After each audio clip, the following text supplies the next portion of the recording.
আজ শুরুতেই সবাইকে অসংখ্য ধন্যবাদ। কালকে মহিলারা সারা পৃথিবী জুড়ে যে আন্দোলনটা করেছে এ যাবৎকালের সর্ববৃহৎ আন্দোলন। এই আন্দোলনটা ছিল জাস্টিসের জন্য। এই আন্দোলনটা ছিল একটি প্রতিবাদী আন্দোলন। এই আন্দোলনে সামিল হয়ে মহিলারা দেখিয়ে দিল যে রাতের রাস্তা তাদেরও।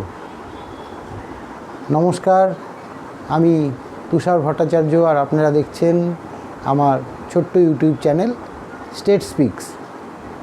গতকাল মধ্যরাতে স্বাধীনতার ঠিক প্রাক্কালে সারা পৃথিবী জুড়ে মহিলাদের যে গণ আন্দোলন, নিঃশব্দ গণ আন্দোলন, তাতে কিন্তু শাসক দলের আসন পুরোপুরি কেঁপে গেছে এবং সেই আন্দোলন থেকে মানুষকে ডাইভার্ট করার জন্য তারা নতুন করে পরিকল্পনা করে আরজি করে একটা দুর্ঘটনা আবার ঘটিয়ে দিয়েছে। এবার এই দুর্ঘটনাটা ঘটে যাওয়ার ফলে এক একজন এক এক রকমের মত প্রকাশ করছে। ফ্ল্যাগ ডিওএফআর ছিল, সেই জন্য বামরা দায়ী। তিরঙ্গা পতাকা ছিল, তাতে নাকি রামরা দায়ী, মানে বিজেপি দায়ী। এটা মুখ্যমন্ত্রীর কথা। আমার প্রশ্নটা অন্য জায়গায়। প্রশ্নটা এই যে ভ্যান্ডালিজম, এই যে একটা তছনছ করে দেওয়া, লণ্ডভণ্ড করে দেওয়া হলো, কিসের স্বার্থে, কার স্বার্থে? ছাত্ররা তো শান্তিপূর্ণভাবে আন্দোলন করছিল। ছাত্রদের আন্দোলনের মধ্যে ঢুকে এই যে ভ্যান্ডালিজম, এতে কার লাভ? শাসকের লাভ। আজকে দেখুন কী রকম মমতা ব্যানার্জি সবসময় offence is the best defence, এই নীতিতে চলেন। সুতরাং বিরোধীদের আক্রমণ করে দাও, বিরোধীদের আক্রমণ করে দিলে তারপরে দেখা যাবে। কিন্তু এবার সেটা ধরা পড়ে গেছে। এবার ধরা পড়ে গেছে। এতটা সময় আগে ছিল যেটা, যে এত সোশ্যাল মিডিয়া ছিল না, এত মোবাইল ফোনও এত ব্যবহার হতো না, যার ফলে আমি মিথ্যা কথা বললেও সেটা ছাড় পেয়ে যেত। আমি লুকিয়ে পড়ার সুযোগ পেতাম। পুলিশকে পুরো ক্লিয়ার ডাইরেকশন দেওয়া ছিল যে এই যে মবটা যাবে, যে ট্রাকে করে দেখা যাচ্ছে বিভিন্ন সংবাদ মাধ্যমে যে ট্রাকে করে ওই বেলগাছিয়া অঞ্চল, দমদম অঞ্চল থেকেও কিছু কিছু এসছিল, এই সব বিভিন্ন এলাকার থেকে যেসব এসছিল, অনেকেই বলছে যে এটা ওই সংখ্যালঘু বাহিনী বা লুঙ্গি বাহিনী। তাদের নামও বলছে, যে নামগুলি প্রকাশ্যে এসছে, কয়েকজনের নাম সিপিএম থেকে দেওয়া হয়েছে, বিজেপির থেকেও দেওয়া হয়েছে পুলিশকে। সেই নামগুলি কিন্তু সব সংখ্যালঘু। আর সংখ্যালঘু ছাড়া এটাতে কেউ যাবেও না। আমি একটা জিনিস বুঝি না, যে সংখ্যালঘুরা কেনই বা এইসব কাণ্ডগুলি ঘটায়।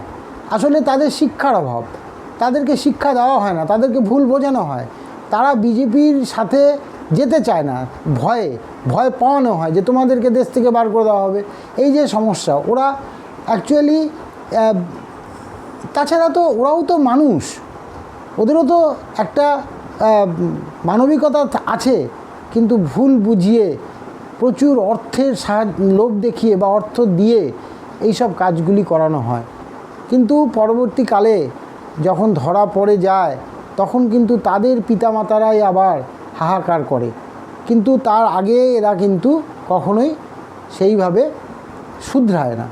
যাই হোক, যেটা বলছিলাম, যে 24 ঘন্টা সময় দিয়েছেন সর্বভারতীয় তৃণমূল কংগ্রেসের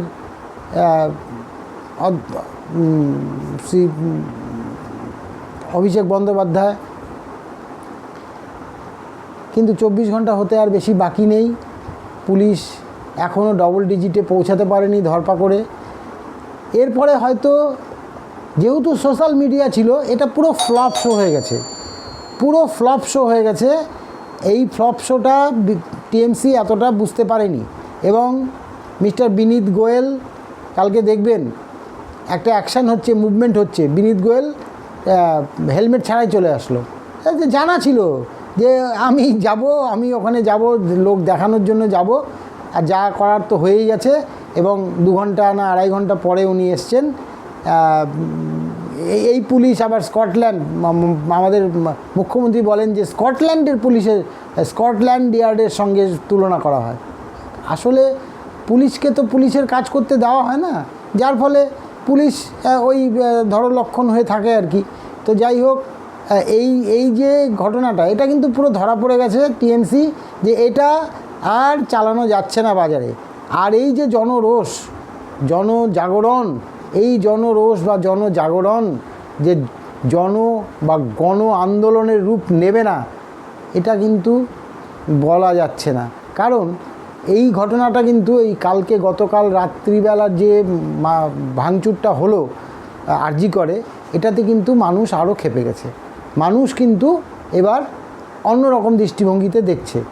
যারা টিএমসি করে, আমি অনেক জায়গাতেই খবর নিয়ে দেখলাম যে অনেক টিএমসির মহিলা তারাও কিন্তু কালকে রাতে নেমেছিল, রাস্তায় নেমেছিল, পথ দখলে, রাস্তা দখলের অভিযানে তারাও কিন্তু সামিল হয়েছিল। দেখুন পরবর্তীকালে তাদের কি করবে, শাস্তি দেবে কিনা টিএমসি বা কি করবে সেটা পরের কথা, কিন্তু সত্যি কথা বলার জন্য ডক্টর শান্তনু সেনকে কিন্তু সাসপেন্ড করে দিল। সাসপেন্ড বলতে মানে প্রায় দল থেকে তাড়ানোর মতনই অবস্থা করে দিয়েছে। কারণ আরজি করের ওনার মেয়েও পড়ে, উনিও আরজি কর থেকেই ডাক্তার হয়েছেন। তো ওনার মেয়ের সম্বন্ধে, মানে ওনার মেয়েকেও যে ওই চক্রান্তের শিকার হতে হয়েছে সেটা উনি প্রকাশ্যে বলে দিয়েছে। এবার সেটা তো আর সহ্য হয়নি দিদিমণির, কারণ দিদিমণি তো এগুলি সহ্য করবেন না, সহ্য করার ক্ষমতা তার নেই। কারণ তলা থেকে একদম টপ লেভেল পর্যন্তই তো সব কিছু চলে, তো সেই সব চালাতে গেলে তো মেনে নিতে পারবে না, সত্যি কথাটা তো আর মেনে নিতে পারবে না। তো সে মেনে নিতে পারেনি, সরিয়ে দিয়েছে। সুধাংশু শেখর রায়কেও দেখলাম বেসুরো, উনিও কিন্তু কালকে বসেছিলেন, এই আন্দোলনে সাথী হয়েছিলেন।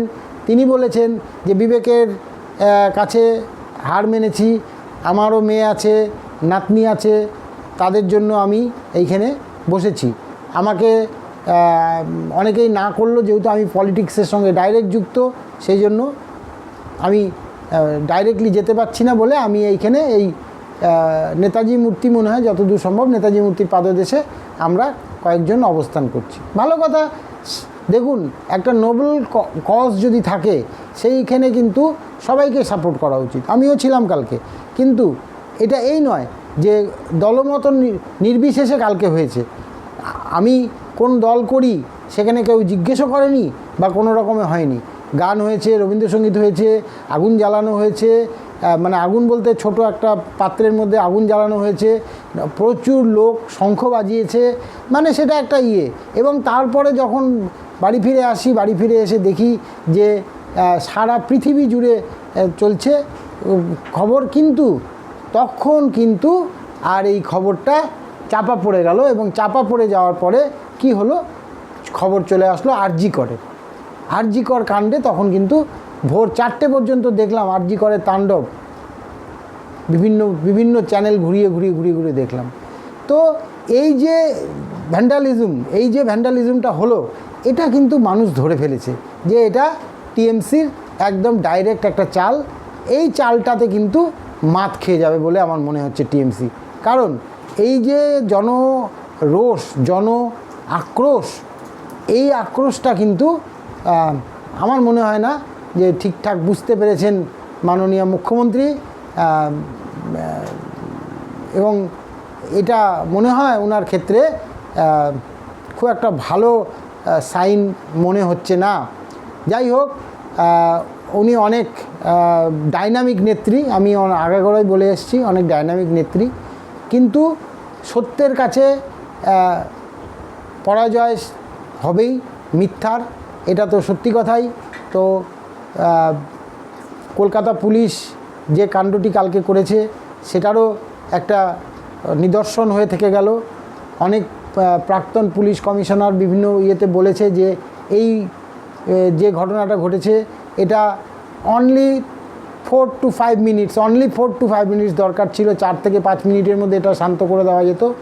কিন্তু পুলিশ দাঁড়িয়ে দাঁড়িয়ে মার খেলো।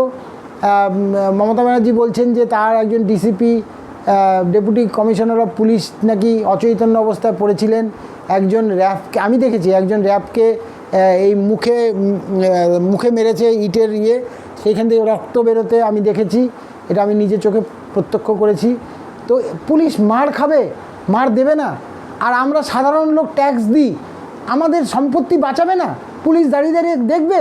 আর ওখানে পরবর্তীকালে হবে ডিওয়াইএফআই করলো, বিজেপি করলো, কংগ্রেস করলো, তাহলে আমাদের ট্যাক্সের পয়সায় পুলিশের বায়না হয়। তা পুলিশ ওইখানে দাঁড়িয়ে দাঁড়িয়ে সম্পত্তি রক্ষার বদলে নিজেরা মার খাবে? আর এই মার খাওয়ার জন্য পুলিশকে কি রুখে দাঁড়ানো উচিত না? পুলিশের রুখে দাঁড়ানো উচিত। কেন এইভাবে চলবে? আর বিনীত গোয়েল ওখানে আসলেন, এসে মিডিয়াকে বাইট দিলেন 11 মিনিট ধরে উইদাউট হেলমেট। তিনি একটা অ্যাকশানে এসছেন, জেনে এসছেন যে ওখানে ভ্যান্ডালিজম চলছে, ইট পাটকেল ছুটছে।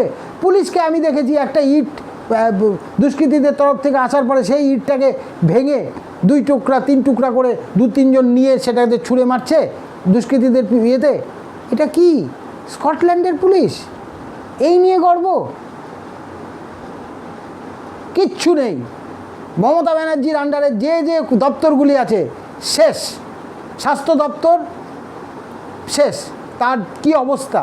আজকে সিবিআইকে দিয়েছে, সেটাতে তার বিনীত গোয়েলের রাগ। কেন? আমরা কি কাজ করছিলাম না? কালকে কি এই কোশ্চেনটা করার ওখানে সময় উচিত ছিল না? উচিত ছিল না।